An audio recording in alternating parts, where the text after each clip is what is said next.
Hey everyone, welcome back to our channel How To Tutorials. In this video, I will show you how to add a transit pass to your Google Wallet using an Android phone. So let's get started. First, open the Google Wallet app from your home screen or app drawer.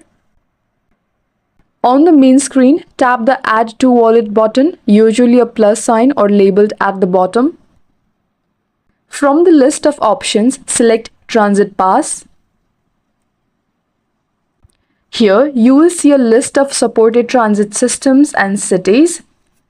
Tap on your transit provider. I will go with this one. So here, you may be redirected to their official website or app to purchase or import your transit pass.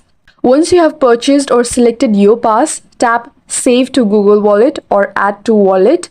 You will now see your transit card in the main wallet view, ready for tap and go rides. And that's how you add a transit pass to Google Wallet on Android. If this video helped, give it a like and subscribe for more useful tips. Thanks for watching, and I'll see you in the next one.